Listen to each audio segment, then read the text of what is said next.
Le microbiote est l'ensemble des micro-organismes qui vivent naturellement dans un environnement donné.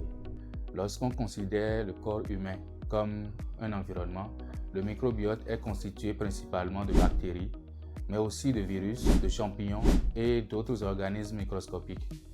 Mais on peut les subdiviser en fonction des différents organes qu'ils colonisent. Ainsi, on retrouve différents microbiotes sur la peau, dans la bouche, les poumons, le vagin et surtout dans l'intestin.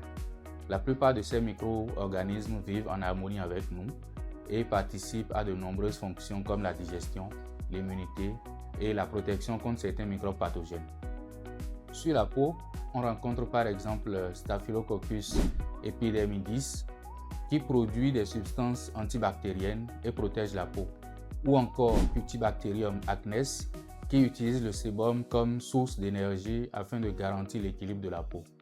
Dans la bouche, on retrouve des espèces telles que Streptococcus, Actinomyces. Ces micro-organismes participent à la protection contre les microbes pathogènes, au démarrage de la digestion, au maintien de l'équilibre buccal et à la santé des gencives.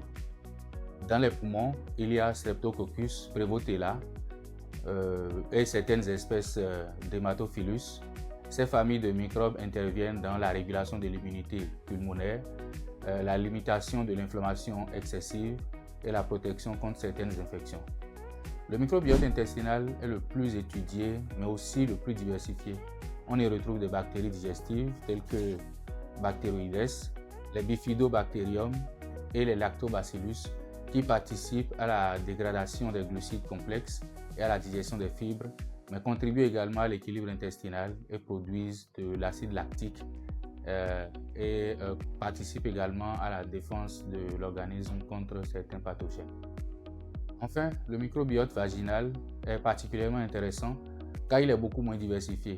Il est dominé par Lactobacillus qui a le rôle de transformer le glycogène en acide lactique, de maintenir le pH acide au niveau du vagin et d'empêcher la prolifération des microbes indésirables. Je suis Ruben Kingunji et je te parle des microbes qui te veulent du bien.